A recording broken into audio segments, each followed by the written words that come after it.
Welcome, Watchers of Illusion, to my Castle of Confusion. I'm back. Had a nice little breakaway in Holland for a few days. Go and coach my students in a world tournament for judo. So yeah, came back with 3 world champions. Quite happy with that result.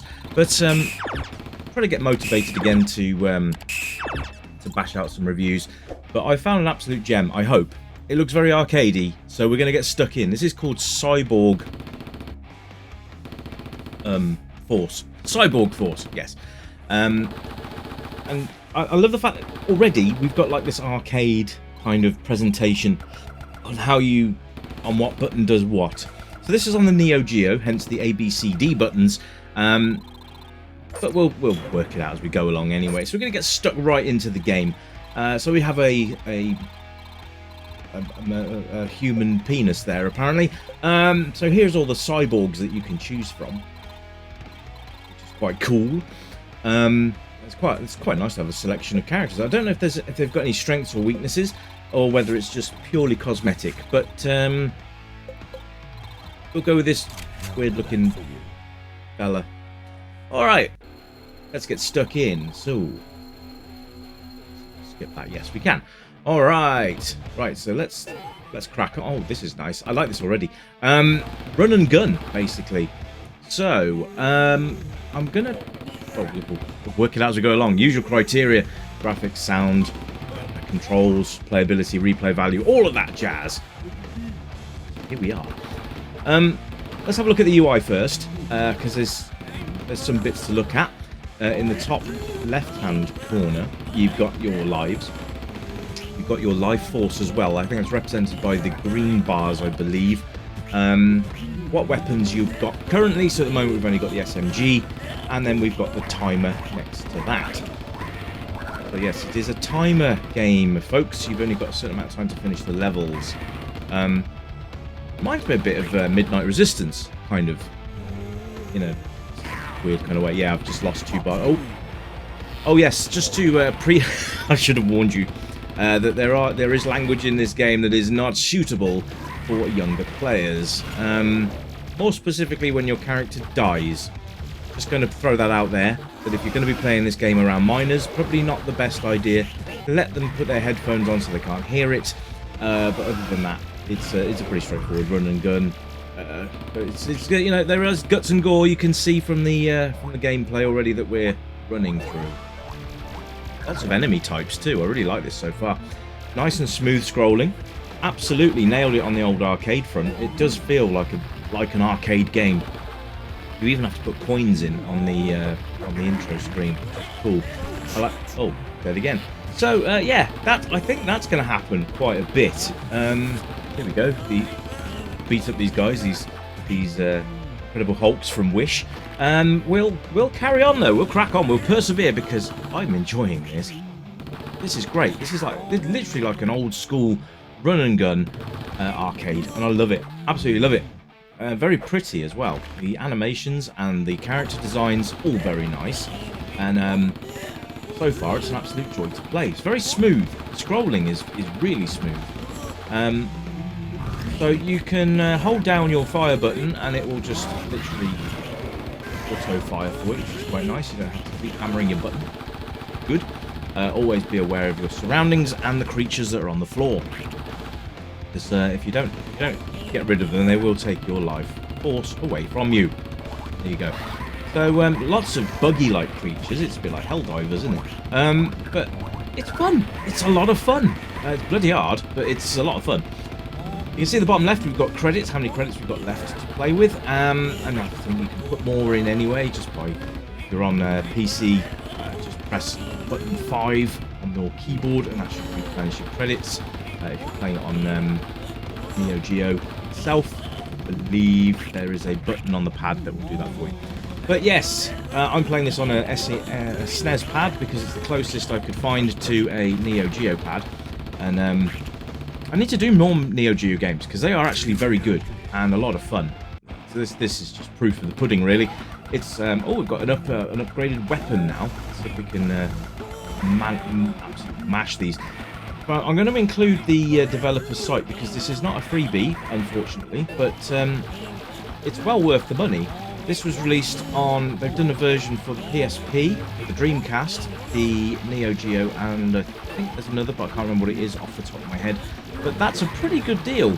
You can get physical, you can get a physical cartridge as well, which is even better. I love the fact that a lot of these retro developers are now including cartridges for sale, so you can actually play it on the actual hardware as well, without having to go down the SD card route. Quite cool. So having it on your shelf in a box and all that jazz look quite nice. So you can see this is quite a powerful weapon I'm using now, but it has got quite a bit of short range on it. But it does obliterates them in seconds. There you go. There's a time reset. That's nice. So yes, you can switch between your weapons. You can only have 2 at a time. So I don't know whether it's a... Oh. Okay, yeah, there's a restart. Now you do restart from the start of the level. That's the only downside. But you know what? Running through and just crucifying everything again. It's just good fun. It's just good fun. Look at all these guys waiting to be attacked. There we go. Absolutely cool. I love the fact they're all just like sloping out the door. The sound effects are great as well. We'll come to sound now, actually, because it's bloody phenomenal. The soundtrack is an absolute blast. It's very, very good. And the sounds in the game, you've got voice sort of moans and groans from the zombie guys there, in a comical way as well. It's very, very good. It's like Guilty Gear. Is that the other game I'm thinking of? But yeah, it's good fun. A lot of enemies on screen at once as well, without any slowdown, which is even better. But I will say, don't run too far on, because it's so easy to just get massacred like that. It's best to sort of stick around and clear the screen as best as you can, and then move on to the next bit. Otherwise, you can find yourself overwhelmed really, really quickly, and then you'll be going back to that restart screen over and over again. Standard machine gun isn't too bad. It's not too bad at all. So here we are, the first bit of the level complete. So we're going to go through to the next part. Oh, it's the boss stage. Right, alright. So, oh, hello. He's a good boy. Oh, Danucci Bucci, good boy. Oh, he's not very happy with me, is he? I love the design of him as well. Nice and big. And absolutely no slowdown, which is even better. And he's just killed me. So we'll restart there using one of our precious credits, but we'll carry on. It's very good design, love it. Really nice, big sprites on the screen, and we're going to do our best to annihilate his smiling face. But yes, the sound and the music's absolutely phenomenal. It's great. But then you'd expect that from Neo-Geo anyway, and if you enjoy this kind of shoot 'em up style game, you're going to just dig this anyway.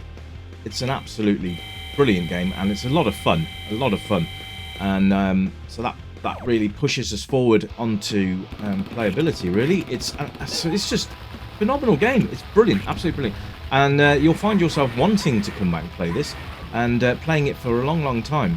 Just the physics on the fire there. If you point it up in the air, it sort of falls back down in like this cascade. It's amazing. We've got some blobs now with blobs, lots of blobs. Yeah, this is a nice weapon. I like this one. It's my favourite so far. Flamethrower. There you go. Look, it just looks like it falls like lava. Great stuff. Oh, they're throwing spikes. Great.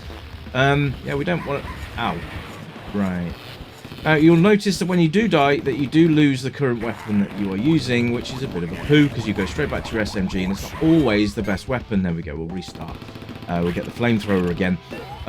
But yeah, just be careful, and sometimes you'll get a downgrade on a weapon, so just be careful on what you're picking up. Some weapons work better than others, and you'll figure that out as you go. But this one so far for this level is very nice. It's got some good range on it. It does decent damage, so you'll pick that up as you go. I will include a link to the developer's website, so you can go and pick up a copy of the game yourself. Now, you can get this on digital download, and you can get this in physical format, so it's up to you how you would like to play it. And like I say, this is done on a Neo-Geo emulator called FB Neo or Neo FB, something like that. Go and check it out. It's a pretty decent emulator, to be fair. But yeah, this is a cracking game, and I thoroughly recommend it to everybody. Even if you're not a massive platform run and gun fan, it's still worth checking it out. It's got tongue-in-cheek humour as well, which is always nice. I would say that this is an 18 rated game, so no littlies to be playing this one, please, everybody. Let's use some common sense here. But I would say probably 15 plus would be all right. That's normally how I gauge it at home with my 15-year-old. If I know it's going to be suitable enough, then he's okay to watch 18s, but it's not a rule that he can watch it on his own. So there you go. So it's the same applies to games. Just use your common sense, and if you think it's good enough for your kiddos to play, then that's fine. It's kind of Splatterhouse-ish, so it's kind of that way. It's not so much dismemberment and blood, guts and gore, but I'll leave it down to your discretion and how you want to progress as parents. I'm not here to do that. I'm here to tell you and just warn you that it might not be appropriate, but you can make your own point about that. And yeah, so replay value is absolutely up there. This is going to be a high-scoring game because it's just amazing. I'm very, very pleased that I found this one. It's a cracking title, and the developer deserves all of your precious coins. Things up there. I can't quite reach them. I might be able to now though. Right. Oh yes, controls. Let's just quickly oh, so bad. So you've got left and right, up and down, and then you've got fire, grenade, and then if you hold down the C button, you can aim in multiple directions without moving your character. You can sort of run and aim at the same time, but you're literally going to be running into things. So it's best if you sort of stop and try and aim. You can aim in all 8 directions, which is even better. And a lot of thought has gone into that as well. It's very, very good. Very good fun indeed. So if you're a fan of this genre, get yourself a copy as soon as you can. It's great, and it's well worth the investment. So I will leave that in your capable hands. If you've played this, let me know. If you're planning to get it based on this review, let me know. It's always nice when I hear from you guys saying that you bought games based on the review that I've given. That's always really nice to hear, because it means I'm doing my job properly. Job paid for it, but you know what? As long as I'm bringing smiles to faces and I'm helping you guys to make educated decisions on the games that you want to play or purchase for your own personal collections, then I'm very happy with that. That is a lot of... I'm not going to avoid that, am I? No chance. So yeah, I hope you've enjoyed the review, and I will be back very soon, I promise. I've got lots of games to show you, so I'm excited to bring those to you very, very shortly. And until next time, my friends, you keep it retro, and as usual, it's bye for now. Bye-bye!